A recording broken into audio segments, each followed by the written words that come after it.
오늘 말씀 요한계시록 22장 1절에서 2절 또 6절에서 16절에서 17절입니다. 같이 한번 말씀 읽겠습니다. 시작.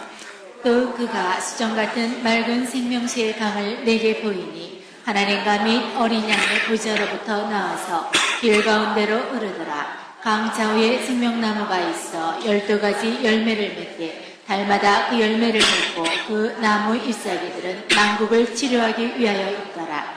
나 예수는 교회들을 위하여 내 사자를 보내어 이것들을 너희에게 증언하게 하였노라. 나는 다윗의 뿌리요 자손이니 곧 광명한 새벽별이라 하시더라. 성령과 신부가 말씀하시기를 오라 하시는도다. 듣는 자도 오라 할 것이요 목마른 자도 올 것이요 또 원하는 자는 값없이 생명수를 받으라 하시더라. 아멘. 오늘 읽었던 본문의 말씀은 요한계시록 22장입니다. 무슨 뜻이냐면 성경의 제일 마지막 장입니다. 그리고 어떤 면에서 성경 나와 있는 제일 마지막 명령이 이 가운데 하나 들어있습니다. 그것이 바로 17절에 있는데요. 같이 한번 읽어보겠습니다. 다시 시작. 성령과 신부가 말씀하시기를 오라 하시는도다. 듣는 자도 오라 할 것이요 목마른 자도 올 것이요 또 원하는 자는 값없이 생명수를 받으라 하시더라. 아멘. 성경에 나와 있는 이 동사를 주목하여 볼 필요가 있습니다.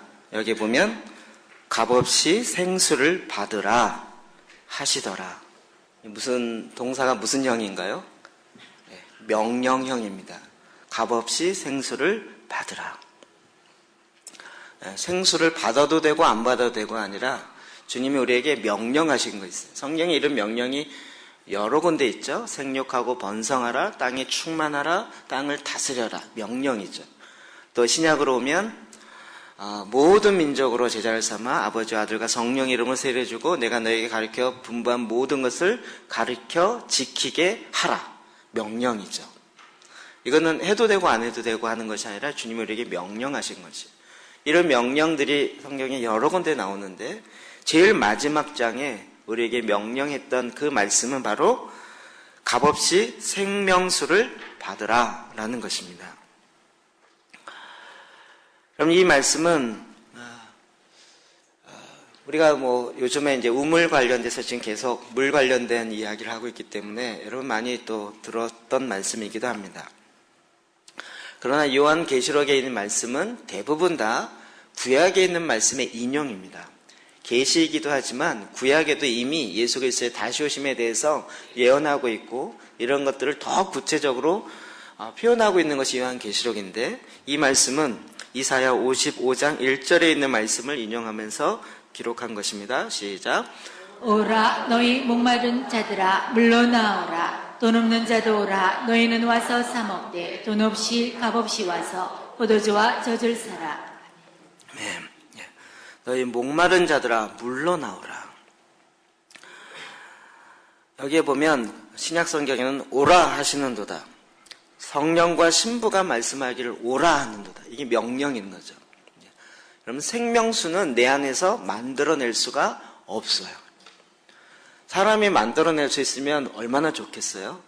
그런데 이것은 내가 만들어낼 수 있는 것이 아니라 오라, 즉 예수님께 가야만 얻을 수 있는 것입니다.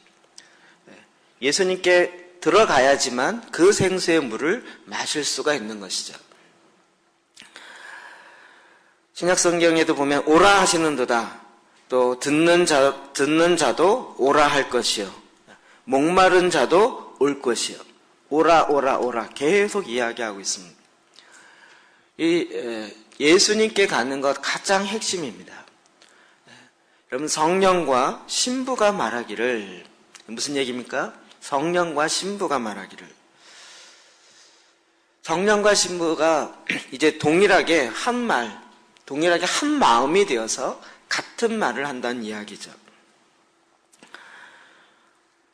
주님은 우리에게 계속 뭔가 예수님께 와서 예수님이 우리에게 주고자 하는 무엇이 있는 거죠. 그러니까 오라 그러죠. 오라 그래 놓고서 미안해 줄 게 없어. 오라 그래 놓고 그냥 한번 시험해 봤어. 이러면 참 굉장히 기분 이렇게 힘 빠지는 일이죠. 주님은 굉장히 이렇게 강하고 명령하면서 오라. 돈 없이 값 없이 와서 내가 너에게 주는 것을 먹어라, 마셔라. 이렇게 이야기하는 겁니다. 여러분 이것은 주님께서 우리에게 지속적으로 마지막으로 하는 명령의 가장 핵심이에요. 또 요한계시록에 나와 있는 마지막 22장. 저는 자꾸 이제 이 마지막 때 엔타임에 우리가 깨어서 어떻게 할 것인가, 깨어나서 뭘 할 것인가. 저는 그런 얘기를 여러 번 들었어요. 목사님 깨어나라 그래서 깨어났는데 깨어나서 뭘 해야 될지 모르겠어요. 깨어나서 뭘 해야죠? 이런 질문을 많이 받습니다.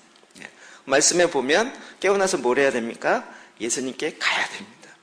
그래서 그 생명수를 받아야 합니다. 깨어나기만 하면 되는 것이 아니라 깨어나서 예수님께 가서 그 생명의 물을 마셔야만 우리가 지속적으로 살아갈 수 있는 것입니다. 지금도 예수님이 이렇게 말씀하십니다. 오라, 내게로 오라. 그래서 생명수를 받으라 라고 말하고 있습니다. 여러분 마지막의 외침이고 귀 있는 자는 들어야 할 외침이고 성경의 마지막 명령인 것입니다. 여러분 이것이 계시록 마지막에 나오지만 예수님의 사역 가운데서도 이 비슷한 사건이 하나 있었던 것을 우리는 알 수 있습니다. 요한복음 7장입니다. 37절 시작. 명절 끝날 곧 끝날에 예수께서 서서 외쳐 이르시되 누구든지 목마르거든 내게로 와서 마시라. 나를 믿는 자는 성경의 이름과 같이 그 배에서 생수의 강이 흘러나오리라 하시니 이는 그를 믿는 자들이 받을 성령을 가리켜 말씀하신 것이라. 예수께서 아직 영광을 받지 않으셨으므로 성령이 아직 그들에게 계시지 아니하시더라. 이것은 예수님 십자가 달리기 1년 전 사건입니다. 그래서 예수님이 이미 예수를 잡아 죽이려는 계획이 있는 줄 알고 예루살렘에 안 올라가십니다. 그래서 제자들 보고 너희들이 올라가라. 난 갈릴리에 있겠다라고 얘기해 놓고 몰래 올라가셨습니다. 그리고 성전에서 말씀을 가르치시고 그리고 명절 마지막 날, 곧 큰 날에 장막절 마지막 날, 8일째 되어지는 마지막 날에 예수께서 서서 외쳐 이르시되 누구든지 목마르거든 내게로 와서 마셔라. 어디서 많이 듣던 것 같지 않으세요? 위에 계시록에 있는 말씀. 누구든지 목마르거든 내게로 와서 마셔라. 이렇게 조곤조곤 얘기하면 안 되죠. 어떻게 했어요? 서서 외쳐 이르시되 정말 실로암 물에서 물을 길러서 그 성전으로 올라가는 그 언덕이 굉장히 길고 좀 힘듭니다. 그런데 그 모든 장막절에 참석했던 사람들이 다 물을 길러서 성전으로 갖고 올라가는 그 물 깃는 행렬, 그 바로 앞에 위에 서서 모든 사람이 볼 수 있게 서서 외치는 거예요. 정말 예수님의 이 뱃속으로부터 이게 무엇인지 그의 이 몰래 들어갔다가 도저히 숨길 수 없는 그 열정이 그 안에서부터 일어난 거죠. 그래서 숨어서 얘기하는 게 아니라 이제는 아예 딱 서서 그것도 외쳐서 하나님께 그 사람들에게 다 이야기하는 거죠. 누구든지 목마르거든 내게로 와서 마셔라. 예수님 그냥 가르친 게 아니에요. 선포한 것이고 명령한 것이에요. 여러분 이게 왜 그렇습니까? 예수님 안에 생명이 있기 때문에 그렇습니다. 예수님이 바로 생명수이기 때문에 그렇습니다. 사람들이 예수님께 가면 물을 주나? 라고 오해하고 착각하니까 그 다음에 설명을 해놨어요. 39절. 이는 그를 믿는 자들이 받을 성령을 가리켜 말씀하신 것이라. 예수 그리스도 앞에 오는 자가 예수 그리스도를 마실 때 그들에게 올 성령을 가리켜 말씀하신 거예요. 그래서 물과 성령은 같은 의미입니다. 예수님께 왔던 자들이 결국 그 다음에 오순절날 어떻게 됐습니까? 성령이 그들 가운데 임하였습니다. 성령이 임하심으로 말미암아 그 성령으로 그들의 배에서 생수의 강이, 생수의 생명들이 터져나가기 시작했습니다. 성령이 임하심은 세상의 돈과는 정반대입니다. 성령으로 내 안에 임하신 성령을 막 사용하고 나면 다 소진되니까 그 다음에 없어갖고 힘이 다 빠지겠네요. 성령 그렇지 않습니다. 희한하게 하면 할수록 더 생깁니다. 이 세상은 돈을 쓰면 쓸수록 내 지갑이 없어지는데 성령님의 역사는 내가 은사를 사용하면 사용할수록 내 안에 그것이 더 많이 생깁니다. 뭔 얘기인지 모르세요? 성령이 원하시는 대로 말을 하면 할수록 그 말이 내 안에서 더 솟아납니다. 말하고 나면 기운 빠지고 없어지는 것이 아니라 그 배에서 계속적으로 솟아납니다. 하나님이 주시는 그 말씀, 생수를 내가 먹을 뿐만 아니라 그 생수의 근원 되시는 예수 그리스도의 그 말씀이 내 입을 통해 나가기 시작하는데 이게 나가기 시작하면 나도 모르게요. 정말 줄줄줄 나가는 그런 일들을 많이 경험합니다. 저는 여러분도 경험하기를 주의 이름으로 축복합니다. 제가 어떤 제가 목사님 목회자 모임 많이 하니까 어느 여자 목사님인데요. 강의 좀 하시죠. 그러면 나 절대 못해. 정말 앞에 나가는 거 목사님 왜 그러세요? 하세요. 그리고 아주 어려운 주제를 딱 맡겨버리는 거예요. 그러면 막 요 앞에까지 그리고 어젯밤에 막 고민되고 힘들어서 한 잠 못 잤다는 거예요. 옆에 있는 사람이 그런데 정말 못 잤대요. 그런데요, 딱 강대상만 쓰면 사람이 돌변해요. 없어야 못해가 아니라 막 불같이 막 말이 나요. 그래갖고 끝나고 딱 앉아. 목사님 말씀 너무 좋았어요.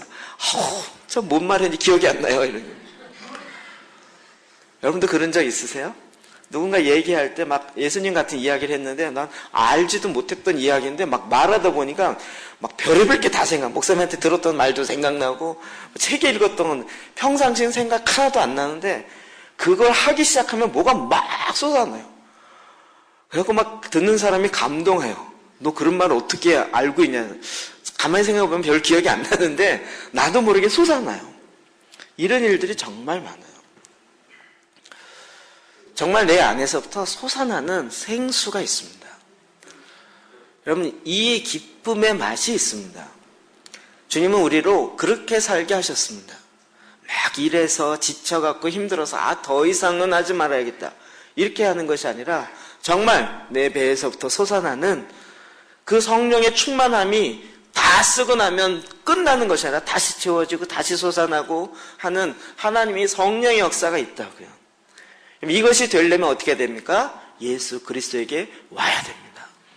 예수 그리스도의 그 말씀을 먹어야 합니다. 그럼 예수님이 이것을 우리에게 계속적으로 상징적으로 이야기를 해주셨습니다. 요한 1서 5장 8절입니다. 시작. 성령과 물과 피라 또한 일셋은 합하여 하나이니라. 성령과 물과 피라. 여러분 지금 생수를 마시는데 왜 자꾸 성령 얘기하냐? 생수를 이야기하는데 예수님이 또 피를 이야기하고 이 물은 뭐라고요? 성령을 가리킨 거라고요. 그리고 예수님께서 또 십자가의 이 피로 또 십자가의 마지막에 로마 병정이 창으로 옆구리를 찔렀더니 뭐가 나왔어요? 물과 피가 나온 거죠. 성경이 아주 동일하게 이 의미를 가지고 우리에게 설명해 주고 있습니다. 성령과 물과 피는 이셋은 합하여 하나니라. 이것이 생수의 강이 되어서 흘러간다는 거죠. 이것도 영적으로 굉장히 중요한 의미가 있습니다. 이 세상의 원리와 영적인 원리가 비슷한 게 굉장히 많습니다. 제가 이런 거 처음 알았을 때 너무 재밌었는데 우리가 이렇게 국을 먹을 때나 뜨거운 걸 먹을 때 먹고 속이 풀린다 이러잖아요. 뜨거운 거 먹었는데 왜 속이 풀리죠? 그럼 자꾸 해장 생각나는 것 같은데 뜨거운 걸 먹었는데 속이 풀린다 그래요. 왜 그럴까요? 사람은 이 불로 만들어져 가지고 불로 구워서 만들어져 가지고요. 이 뜨거운 게 들어가야 이 몸이 풀어집니다. 몸이 차가워진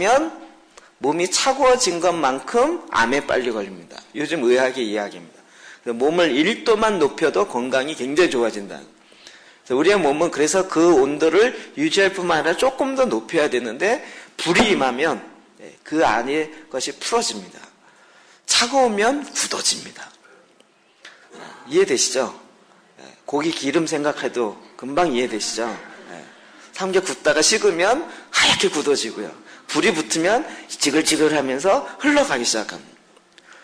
성령의 불이 임하면요, 속이 풀어집니다. 이렇게 이해가 팍 되시죠? 성령의 불이 임할 때 우리 안에 굳어져 있는 마음들이 녹아지기 시작해요. 그런데 그 불이 식어지면 다시 마음이 굳어져요.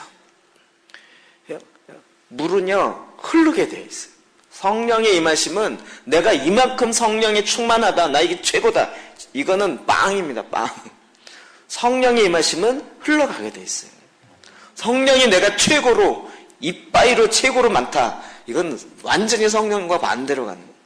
성령님은 내 안에 있으면 있을수록 흐릅니다. 흐르려면 어떻게 됩니까? 가장 낮은 곳으로 가기 시작합니다. 이런 영적 원리들이 우리 안에 굉장히 많이 있어요. 생수의 강이 가장 낮은 곳에서 흘러요. 근데 사람들은 어디서 그걸 찾아요? 높은 곳에서 찾아요. 이 사회의 높은 곳에, 권력이 있는 곳에, 명예가 있는 곳에, 높은 곳에 있으면 뭔가 이와 같은 나를 시원케 할 뭐가 있을까? 그래서 막 위로 올라가려고 합니다. 근데 성령님은 오히려 낮은 곳으로 흘러가기 시작합니다. 예수님께서 십자가에서 그의 옆구리에서 물과 피가 흘러나면서 그의 모든, 그의 몸에서 나올 수 있는 진액이 다 나오는 것입니다. 여러분, 이것은 오직 예수 그리스도를 통해서만이 가능합니다. 성경이 왜 이렇게 지독하게 독단적이냐? 왜 예수만이냐? 꼭 기독교 안에만 있다라고 이야기하느냐? 여러분, 이건 하나님의 진리이기 때문에 그렇습니다. 진리는 타협하지 않습니다. 지금 이 세상에 만연해 있는 종교다원주의에 진리가 기독교에만 있냐? 불교에도 있지, 다른 데도 있지라고 생각하는 것은, 그건 굉장히 인간 휴머니즘적인 생각인 것 같지만 사실은 틀린 것입니다.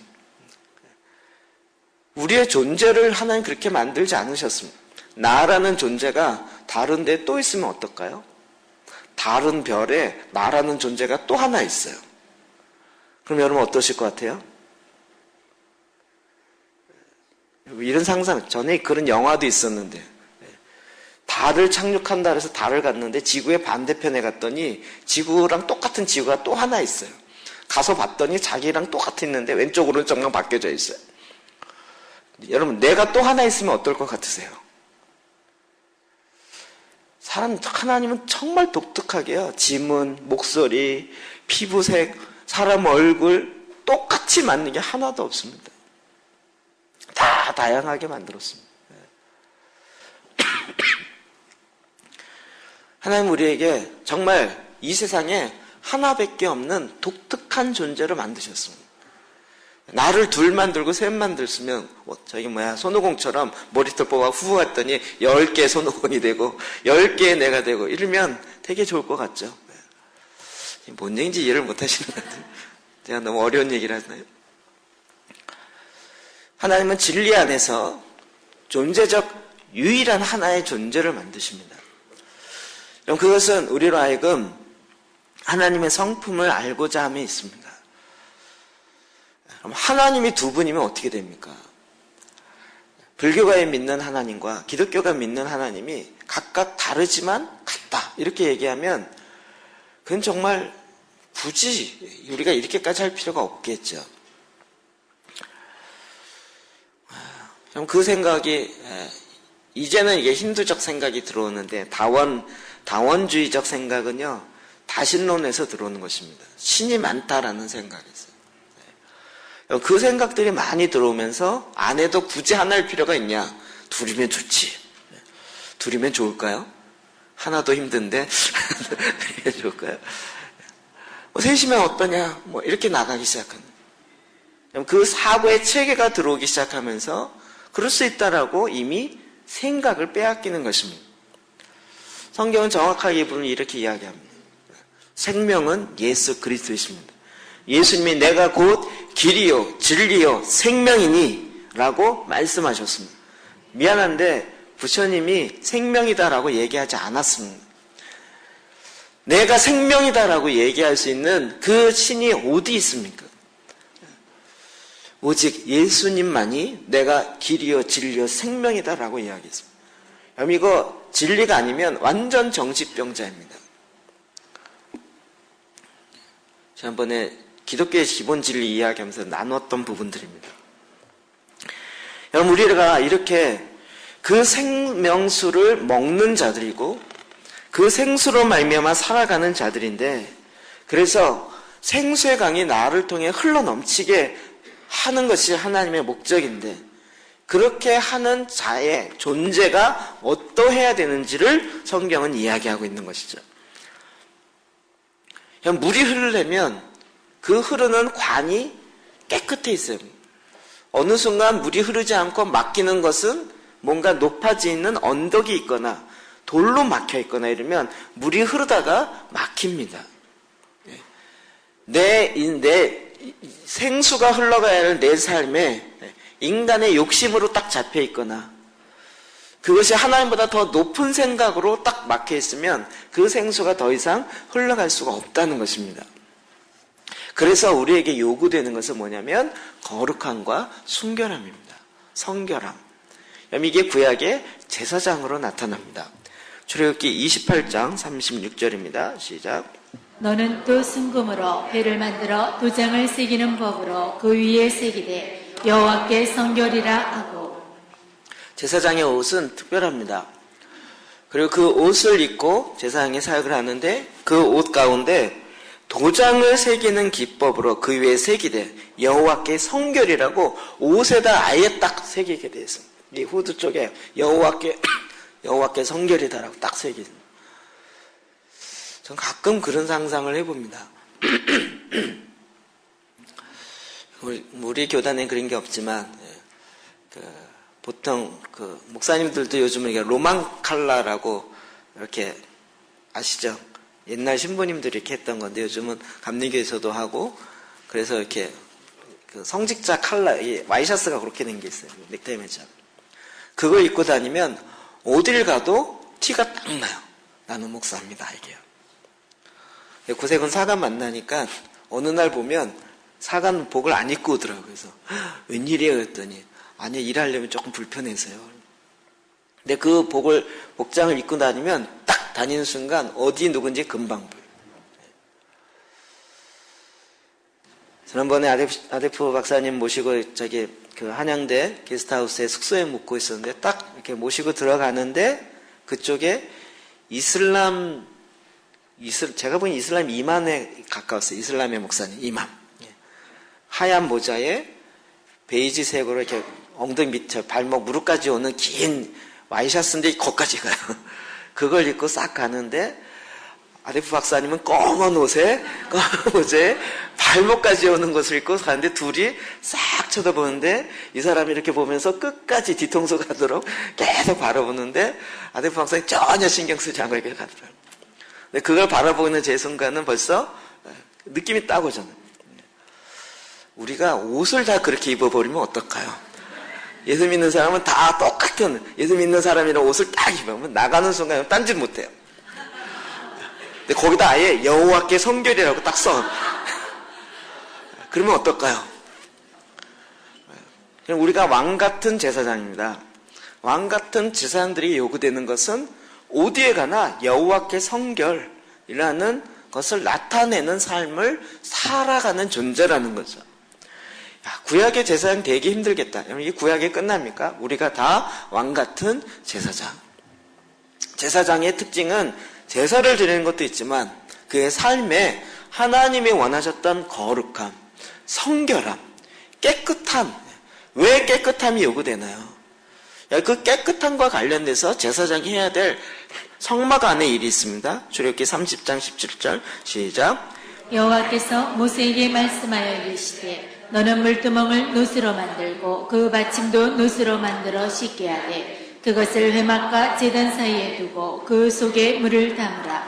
아론과 그의 아들들이 그 두멍에서 수족을 씻되 그들이 회막에 들어갈 때에 물로 씻어 죽기를 면할 것이요 제단에 가까이 가서 그 직분을 행하여 여호와 앞에 화제를 살을 때에도 그리할지니라. 이와 같이 그들이 그 수족을 씻어 죽기를 면할지니 이는 그와 그의 자손이 대대로 영원히 지킬 규례니라. 여러분 성막 잘 아시겠죠? 번제단에서 동물 잡습니다. 그리고 제사장이 이제 하나님의 성소, 들어갈 때 그 가운데 뭐가 있습니까? 물두멍이 있습니다. 그 물두멍에서 자기의 몸을 이렇게 손과 발과 씻게 되어 있습니다. 근데 이게 절차가 아니라 씻지 않으면 어떻게 된다고요? 죽임을 당합니다. 그래서 물두멍에 물이 담겨 있고 그 물로 씻음을 받고 성소에 들어갑니다. 이게 그냥 한 절차지라고 생각하는 것이 아닙니다. 자, 우리 앞부분에 생각은 성령과 물과 피는 뭐라고요? 셋이 합하여 하나라고요. 우리가 내 죄가 사함을 받았다 할지라도 하나님 앞에 나아갈 때는 어떻게 가야 돼요?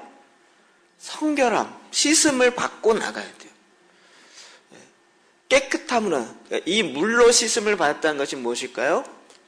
그런 면에서 자기의 의로 나갈 수가 없어요. 예수 그리스도로 씻음을 받아요. 성령님으로 씻음을 받아요. 그래서 성결함으로 하나님 앞에 나가야 돼요. 내 죄가 용서함 받았다 할지라도 씻김을 받아야 들어갈 수 있다고요. 이것은 그의 자손이 대대로 영원히 지킬 규례니라 라고 말하고 있습니다. 우리가 번제단에서 열심히 제사 드린 것도 굉장히 필요합니다. 그러나 하나님을 만나기 위해서는 물로 씻김을 받아야 합니다. 그래서 내 삶이 거룩과 성결함으로 회복이 되어야 합니다. 내 안에 생수의 강이 터졌습니다. 그래서 이 생수가 흘러가기 시작하는데 흐르다가 어느 순간 딱 멈춰요. 왜 멈출까요? 깨끗하지 않기 때문에. 거기에 나의 욕심의 언덕이 있기 때문에 그 성령의 강이 흐르다가 멈춰 있는 거예요. 내 세상을 향한 나의 욕심, 나의 정욕, 하나님보다 이런 것들을 더 높이면서 더 추구하기 때문에 멈춰 있는 거예요. 그럼 제사장은 그런 자가 아니에요. 완전히 하나님의 성령이 말씀이 쭉 흘러갈 수 있도록 거룩과 성결함을 통하여 하나님의 말씀이 흘러가게 되는 것입니다. 우리는 이렇게 하나님 앞에 택함 받은 자입니다. 저는 택함 받은 것에 대해서 굉장히 이렇게 기쁨을 갖고 있다가 이번에 로마서를 읽다가 깜짝 놀랐습니다. 로마서 9장 21절입니다. 시작. 하나님이 원 가지들도 아끼지 아니하였은즉 너도 아끼지 아니하시리라. 이스라엘 백성이 선택된 백성이었습니다. 그래서 선민이라고 했습니다. 선민 사상. 나는 하나님께 택함 받았어요. 뭘로 택함 받았어요? 제사장 국가로요. 하나님은 나의 하나님, 우리의 하나님이고 우리는 그의 백성으로 택함을 받은 그런 백성들이에요. 그런데 그래서 원가지가 된 거죠. 그래서 그 민족을 통하여 하나님의 말씀이 오고 하나님의 나라가 어떻게 이루어지고 이런 것들이 쭉쭉쭉 풀어지기 시작했습니다. 그런데 원가지라 할지라도 아끼지 않았어요. 왜 아끼지 않았죠? 원가지였는데 하나님의 말씀대로 안 살고 오히려 우상을 숭배하고요. 그래서 하나님 어떻게 했어요? 그 가지를 아끼지 아니하시고 열매 맺지 아니하는 나무이기 때문에 자른 거죠. 그리고 거기다가 접붙임을 한 거죠. 누구를? 이방인이었던 우리를. 그런데 원가지도 아끼지 아니했던 하나님께서 접붙임을 받은 너희일까 보냐 이 얘기잖아요. 그게 무슨 얘기죠? 우리가 막 선택받았어요. 막 그리스도인이고 나는 하나님의 예정의 창세전에 택함을 받았어요. 그래서 주님을 믿고 있는데 그런데 내 삶 속에서 전혀 하나님 말씀에 순종하지 않아요. 거룩과 성결함으로 살지 않아요. 하나님 어떻게 해요? 가지를 자른다고요. 원가지도 잘랐는데 하나님께서 접붙임을 받은 그 가지를 자르는 것은 오죽하겠냐고요. 어제 막 긴장이 팍 되더라고요. 우리 한국은 기독교가 대단하고 교회가 대단하고 세계적인 교회가 많고 그러니까 아무리 많아도 이스라엘은요 출애굽할 때 100% 크리스찬이었어요. 100% 선택된 민족이었어요. 그리고 아예 신정 국가의 삶을 시스템을 갖추고 있었어요. 그럼에도 불구하고 예루살렘 성전 세계의 최고의 성전이었어요. 아예 성전 도시예요, 도시. 하나님. 그럼에도 불구하고 하나님 말씀 앞에 순종하지 않을 때 하나님이 그 가지를 꺾으셨다고요. 하물며 너일까 보냐. 이거 생각하니까 긴장이 팍 되는 거예요. 우리가 하나님이 나를 창세전에 택하셨다라고 아는 건 너무 중요해요. 근데 거기서 머물르면 안 되고요. 이제 우리가 하나님이 나를 거룩과 성결함을 통하여 하나님의 말씀이 흘러가게 하는 이 뜻을 이루어가야 돼요. 이거 행하지 않고 가만히 있고 난 언젠가 천국 가겠다? 그건 일단 가봐야 알 것 같아요. 가서 없으면 그때 가서 이야기하시죠. 하나님은 우리에게 거룩과 성결을 요구하는 것은 어떤 면에서 더 많은 분량을 할애하고 있습니다. 예수 믿고 구원 얻었다라는 그 짧은 복음에 성경의 전체를 하려는 것이 아니라 우리가 선택받은 백성으로 어떻게 거룩해야 될 것인가, 어떻게 성결한 삶을 살아야 될 것인가, 거룩이란 무엇이고 하나님의 뜻은 무엇인가, 이렇게 나오는 것입니다. 성경에. 그래서 우리로 하여금 이 세상에 하나님의 뜻이 흘러가는, 성령이 흘러가는, 생명수가 흘러가는 통로가 되게 하려는 것이 바로 저와 여러분이라는 것입니다. 여러분, 우리는 이제 이 생명의 길로 가야 합니다. 이 통로가 우리가 될 뿐만 아니라 주님이 우리에게 제시하셨던 그 길로 가는 거죠. 이게 안 되는 것이 왜 그래요? 예레미야 2장 13절 시작. 내 백성이 두 가지 악을 행하였나니 곧 그들이 생수의 근원되는 나를 버린 것과 스스로 웅덩이를 판 것인데 그것은 그물을 가두지 못할 더진 웅덩이들이니라. 이 말씀 거의 매주 보는 것 같습니다. 하나님을 버린 것과 스스로 웅덩이를 판 것이라는 거예요. 정말 저도 그랬고요. 스스로 웅덩이 엄청 팠습니다. 여기다 좀 담아볼까? 여기다 더 담아볼까? 근데 이것이 하나님 앞에 행한 내 백성의 두 가지 악이라는 거예요. 두 가지 악. 생수의 근원 되시는 하나님을 버린 거예요. 내가 언제 하나님 버렸습니까? 하나님이 언제 원수 되었습니까? 여러분, 하나님의 말씀 앞에 온전히 순종하여 가지 않는 것 바로 하나님의 원수입니다. 지난 금요일 날 나누었던 거죠. 육신의 생각은 영의 생각과 원수가 되나니 결코 타협점이 있을 수가 없어요. 우리가 원수 되었을 때, 죄인 되었을 때가 아니라 하나님의 원수가 되었을 때 하나님께서 그의 독생자 예수 그리스도를 우리에게 내어줌으로 우리를 속량하셨다. 내가 언제 원수 짓을 했나요? 라고 할지 모르지만 여러분, 스스로 웅덩이를 파며 그 생수의 근원되는 하나님을 버리는 거예요. 그럼 이게 지난 금요일날도 계속 이야기했지만 아예 안 믿는 사람을 향해 이야기하는 게 아닙니다. 내 백성이면 누구겠습니까? 1차적으로 유대인이요. 하나님에 의해서 선택받고 하나님에서 출애굽하고 하나님에서 가나안 땅을 정복하는 내 백성들이 하나님을 버렸어요.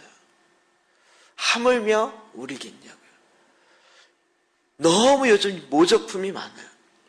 비스무리해요. 아예 거의 똑같은 것 같아요. 근데 중요한 건 생명이 없어요. 그 안에 생명이 없으니까 그 자기 배에서 생수가 나오질 않아요. 비슷한데 우물 비슷해요. 모조품으로 똑같아요. 근데 그 안에 물이 없으면 결국 아무것도 아닌 거죠. 비스무리하지만 정말 그 생수가 흘러서 다른 사람이 다시 살아나지가 않아요. 예레미야 17장 13절이요. 시작. 이스라엘의 소망이신 여호와여, 무릇 주를 버리는 자는 다 수치를 당할 것이라. 무릇 여호와를 떠나는 자는 흙의 기록이 되오리니 이는 생수의 근원이신 여호와를 버림이니이다. 아멘. 생수의 근원이신 여호와를 버립니다. 그럼 제가 요즘에 다른 기도재단 하는 지역을 이렇게 계속 방문합니다. 간증을 참 많이 듣습니다. 그분들이 20년, 30년 교회에서 내노라 하는 열심이 있었던 사람들입니다. 어떤 사람은 정말 70년 동안 모태신하고 70년 동안 교회에 빠지지 않고 다니다가 이제서야 믿는 게 뭔지 알겠다는 거예요. 이제서야 기도를 하는 것 같다는 거예요. 왜 그렇습니까? 하나님의 말씀에 의해서 자기 자신이 변화되는 거예요. 생수를 마시니까, 말씀으로 생수를 마시니까 아, 이거였구나라고 드디어 생수를 마신 기쁨을 고백하기 시작해요. 근데 이게 70년 만에 처음인 거예요.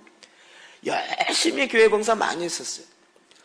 그럼 제가 교회 봉사를 하지 말라고 이야기하는 주된 포인트는 뭐냐면요, 봉사로 우리의 신앙을 때우지 말란 얘기죠. 정말 본질적인 사역을 해야 되지 않겠냐고요. 여러분, 제사장이 맨날 주방에 들어가서 밥만 하면, 물론 그걸 통해서도 하나님 일할 수 있지만, 제사장의 가장 핵심이 뭡니까? 거룩과 성결로 생명수가 흘러가게 하는 거예요. 그럼 이 사역이 기본적으로 우리의 본질적인 사역이죠. 그렇지 않나요? 제가 워낙 그런 일을 많이 해봤어요. 교회 일과 봉사와 관련된 일들이요. 기쁨에서 하는 거 좋습니다. 해야 됩니다. 또 필요합니다. 그런데 주님이 정말 원하셨던 거 뭐냐면, 내 입에 나오는 생수의 그 말을 통하여 사람들이 변화되는 거예요. 그들도 생수를 먹고 와, 이제 내가 살 것 같다라고 이야기하기 시작하며 그들의 삶이 변화돼서 그들이 나를 본받고 또 같이 그렇게 살기 시작하는 것이요. 저는 이거를 배가라고 봅니다. 물론 이렇게 해서 무슨 교회 숫자를 늘려자 이런 얘기 아닙니다. 생명이 있으면 반드시 생명을 낳게 돼 있습니다. 제가 저희 교회 성도들 다가 아니지만 그래도 마음에 딱 이제 됐구나라고 하는 것은 사인이, 한두 분의 사인이, 표징이 나타나기 때문에, 자기가 말씀을 갖고 기도하고 말씀을 갖고 먹고 그러다 보니까 내가 변화되는 걸 통하여 그 다음에 다른 사람들에게 뭐라 그러냐면, 우리 교회 의사가 아니라 당신도 말씀으로 기도하면 거룩해집니다. 당신도 변화될 수 있습니다. 어려우면 제가 도와줄게요. 이렇게 이야기하는 얘기를 딱 듣고 이제 됐구나라고 생각하게 됐어요. 그럼 교회에서 무슨 중요한 일을 맡는다, 이게 중요한 게 아니라 죽은 자를 살리는 것만큼 가장 본질적인 사역이 어디 있습니까? 잃어버린 자를 다시 잃어버린 자녀를 다시 찾아내는 것만큼 가장 귀한 일이 어디 있어요? 그와 같은 자녀를 양육하는 그 양육의 책임을 맡고 있는 그런 부모의 역할만큼 가장 중요한 일이 어디냐고요. 이런 본질적인 사역을 내려놓고 그냥 교회에서 이것저것 봉사한다는 걸로 이거를 때우려고 하지 마시라고요. 이해되시죠? 말하려고 하는 포인트를 이해되시죠? 그럼 부모가 물론 월급도 돈도 많이 벌어야 되고 아이들 먹이기도 해야 됩니다. 그리고 나름대로 많이 해야죠. 근데 정작 아이가 먹지 못해서 영양실조 걸렸다면 그건 부모로서 갖는 책임을 못하는 거죠. 세상에 나가서는 정말 사람들에게 인정받고 칭찬받고 이럴지 모르지만 자기 집의 아이들은 영적 영양실조가 걸려서 아주 무슨 각빛경처럼 막 이렇게 근육도 안 생기고 뼈다귀만 남아있는 상태라면 그건 뭔가 착각하고 있는 거죠. 우리 집안에, 우리 가정은 정말 살도 없이 뼈도 없이 근육도 없이 그냥 뼈다귀만 남아있는데 이 뼈다귀만 모여서 밖에 나가서 큰 군대를 이룬들 무슨 일이 있겠는가 라는 거죠. 저는 이것이 굉장히 뼈저리게 느낀 부분입니다. 제 상처 때문에 제가 이렇게 강하게 얘기하는지 모르지만, 그러나 주님은 누구든지 목마른 자들 다 내게로 와서 먹으라. 값없이 돈 없이 와서 먹으라. 너희의 배에서, 각 사람의 배에서 생수의 강이 흘러나리라는 거예요. 이제 더 이상 생수 장수하지 말자고요. 제가 이렇게 심하게 얘기해서 죄송합니다. 내 배에서 나온 생수가 진짜 생수입니다. 여러분 다 와서 내가 나오는 내 말만 들으시고 내 설교만 들으십시오 라는 식의 생수 장사하지 말자고요. 그렇게 해서 10,000명 모이고 20,000명 모이고 100,000명 모여서 오직 한 사람의 입으로부터 나오는 그 말씀만 의지하여 산다면 그 한 사람 없으면 어떻게 될까요? 모든 사람들이 다 구걸하고 있어요. 생수를요. 근데 제가 말씀을 보면 볼수록 그게 아니에요. 여러분, 돈 없는 자도 와라. 값없이 와서 살아. 배우지 못한 자 상관없다. 와라. 내가 너에게 생수를 주리라. 생명수를 받으라 라고 명령하고 있습니다. 우리는 그렇게 하나님의 생명수를 받는 존재예요. 여러분, 땅을 개간할 때 가장 핵심은 물이 있어야 돼요. 물. 여러분 그 밭에 가장 핵심 물이 있어야 됩니다. 성경 아예 우리를 이렇게 이야기하는 것입니다. 고린도서 3장 9절 시작. 우리는 하나님의 동역자들이요 너희는 하나님의 밭이요 하나님의 집이니라. 아멘. 우리는 하나님의 밭이에요. 하나님의 밭에 물이 들어가니까 그 밭이 그 안에는 하나님의 말씀의 씨앗이 막 자라기 시작해요. 물이 안 들어가니까 다 말라서 이 생명이 싹을 트지 못해요. 주님은 지금도 저와 여러분을 통해서 지속적으로 우리 모든 사람의 각 사람의 배에서 생수가 흘러나갈 뿐만 아니라 이 생수가 이제는 다른 사람에게 전달되어지는 제사장의 사역들을 감당하게 하는 거죠. 요한계시록 22장 1절 2절입니다. 시작. 또 그가 수정 같은 맑은 생명수의 강을 내게 보이니 하나님과 및 어린 양의 보좌로부터 나와서 길 가운데로 흐르더라. 강 좌우에 생명나무가 있어 12가지를 맺되 달마다 그 열매를 맺고 그 나무 잎사귀들은 만국을 치료하기 위하여 있더라. 아멘.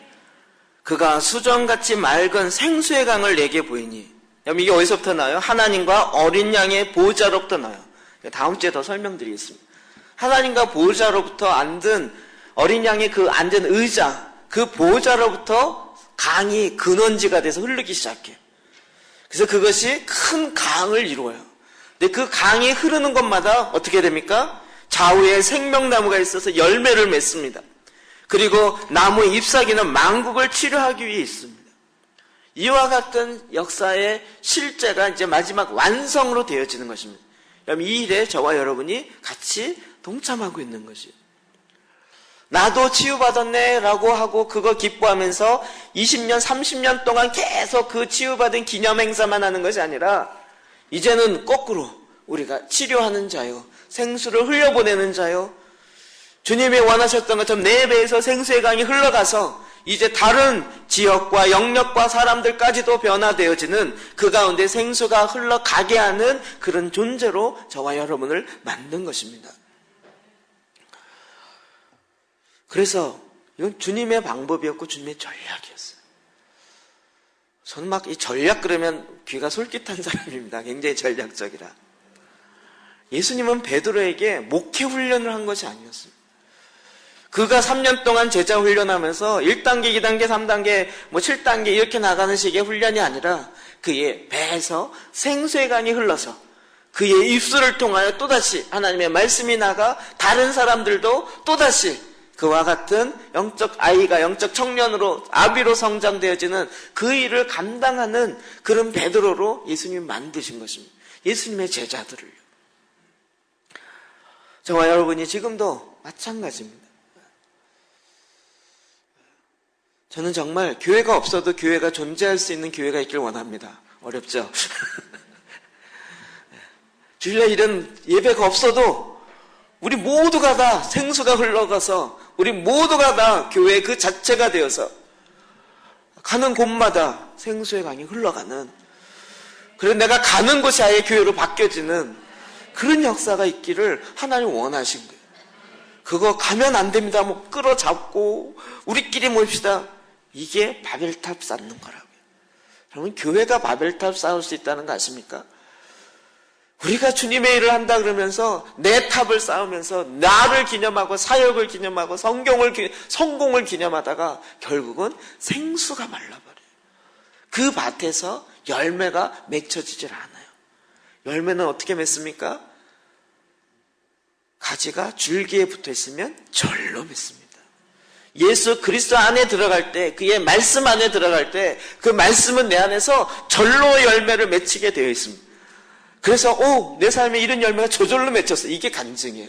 내가 맺힌 게 아니라 내가 말씀대로 이렇게 했더니 이런 열매가 맺혔네요. 신기하네요. 너무 기쁘네요. 이렇게 얘기하는 게 간증이에요. 하나님이 내 삶 가운데 이 하나님의 방법까지도 정확하게 놓으셨습니다. 이거 절대 사람의 힘으로 할 수 없습니다. 목사의 힘으로 할 수 없습니다. 제가 이걸 설명할 수 있지만 제가 생수를 만들 수 있지 않습니다. 제가 생수를 이렇게 나눠서 말씀드릴 수 있지만 이걸 먹고 받는 건 여러분만이 할 수 있습니다. 우리나라 속담에 있는 것처럼 아무리 말에게 물을 먹이려고 물가까지 가도 그 물을 마시는 건 말이 갔다가 마셔야 마실 수 있는 거지, 주변에 아예 강가에 넣어 푹 던져도 안 마시고 죽으면 어쩔 수 없는 거라고요. 주님이 우리에게 마지막 큰 명령으로 우리에게 이야기하십니다. 생명수를 받으라. 예수 그리스도를 받으라. 그 말씀을 받으라. 일주일에 한 번 받는 것이 아니라 날마다 하나님의 입으로부터 나오는 그 말씀을 받으라. 어쩌다 받는 것이 아니라 그 말씀, 그 생명수가 아니면 결단코 움직이지 아니하며 그 우물을 다시 파며 내 안에 거룩하지 못했던 걸 다시 회개하고 성결하지 못했던 것들을 다시 뚫어내는 그 일이 가장 우선이며 가장 첫 번째로 그 사역을 감당하라는 거죠. 그럼 이거 우리 모두에게 하나님께서 허락하신 것입니다. 아니, 하라고 명하신 것입니다. 생명의 길입니다. 좁고 찾는 자가 적지만 거기에 생명이 있습니다. 낮고 흐르는 것이 느린 것 같지만 주님은 그 안에 성령의 강이, 생명수의 강이 흘러가게 하셨습니다. 그래서 우리에게 생명수를 받으라 라고 말씀하셨습니다. 그러면 이 매일같이 주의 생명수를 받는, 그래서 생명의 길을 걸어가는 거룩과 성결의 제사장을 살아가시기를 주의 이름으로 축복합니다. 기도합시다.